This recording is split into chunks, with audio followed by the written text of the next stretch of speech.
Hi, I'm Angelo Angelini from Polytechnic of Turin, and in this presentation I will show the key results of my PhD activity, which is entitled Photon Management on a Photonic Crystal Platform.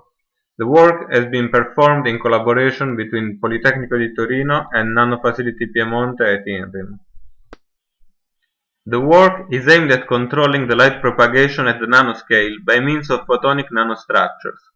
In particular, my PhD activity has been focused on the control of the spontaneous emission of fluorophores. Achieving control over the emissive properties is indeed a crucial issue in a variety of fields, such as biosensing, lighting, optoelectronics, or ICT. To achieve this goal, we propose the exploitation of resonant surface electromagnetic modes that we call Bloch surface waves. A Bragg-like multilayer properly designed may sustain Bloch surface waves at its truncation interface, when the forbidden band lies beyond the light line. As can be seen in the band diagram, the Bloch surface waves, indicated by the red line, is characterized by a well-defined dispersion relation.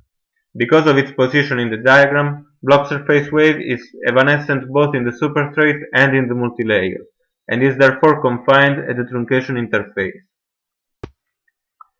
It is well known that the photonic environment surrounding an emitter modifies its emissive properties. When an emitter lies at the truncation interface of a multilayer sustaining Bloch surface waves, a certain amount of the energy radiated naturally couples to the Bloch surface waves and propagates parallel to the interface with a well-defined wave vector, given by the Bloch surface wave dispersion relation. Because of the evanescent nature of the Bloch surface waves, the fluorescence tunneling through the multilayer and leaking into the substrate cannot propagate in air, and it may be not trivial to extract it. We propose the use of a surface relief grating patterned on the surface of the multilayer. In particular, we designed a circular grating surrounding an inner flat area. The grating period is such that it matches the Bloch surface wave effective wavelength at the peak emission wavelength of the fluorophore. The fluorescence excited within the inner spacer couples to the Bloch surface waves and is then diffracted by the surface grating, as can be seen in the near-field map. The calculated far-field radiation pattern shows that the fluorescence is beamed out normally with respect to the surface in a low divergence beam. The experimental characterization of the photonic structure has been performed with a customized scanning fluorescence microscope, capable of providing at the same time spatial, spectral, and angular resolution.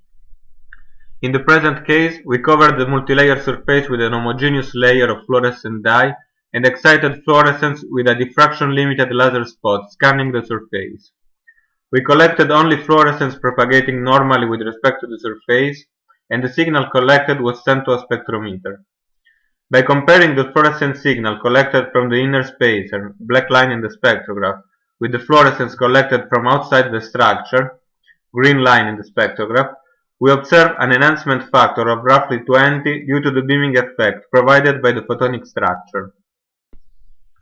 It is worth to underline that the ring antenna only works when the emitters are located in the very center of the structure, which can be not trivial.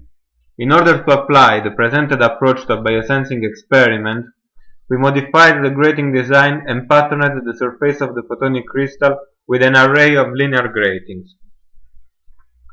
The gratings have been designed in such a way that also the excitation light, normally illuminating the sample, can be resonantly coupled to the Bloch surface waves if properly polarized.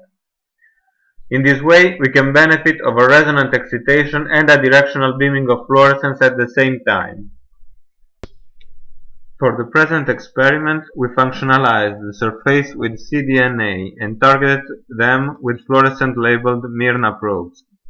By rotating the polarization of the incident light, we were able to switch on and off the resonant coupling of the excitation light. The experiment has been performed with a simple wide-field fluorescence microscope. Both the biological sample spot and the excitation spot are much larger than the gratings, and it is possible to compare the fluorescent signal coming from outside the grating with the signals coming from inside the gratings. When the resonant excitation is off, the enhancement factor is roughly a factor of 5, and is only due to the beaming of fluorescence. When the polarization of the incident light matches the polarization of the Bloch surface wave, the enhancement factor reaches the value of 80, since it is due to the product of the two effects.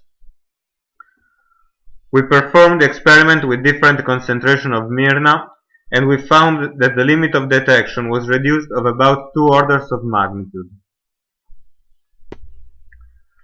So, to conclude, I have shown that a dielectric multilayer sustaining Bloch surface waves is a suitable platform for photon management, and that fluorescent emission can be enhanced and controlled when mediated by Bloch surface waves by the use of surface nanostructures.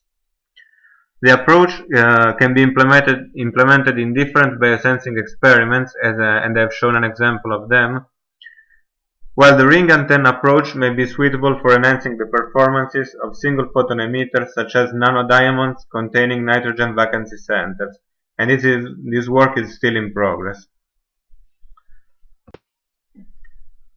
Thanks for your attention.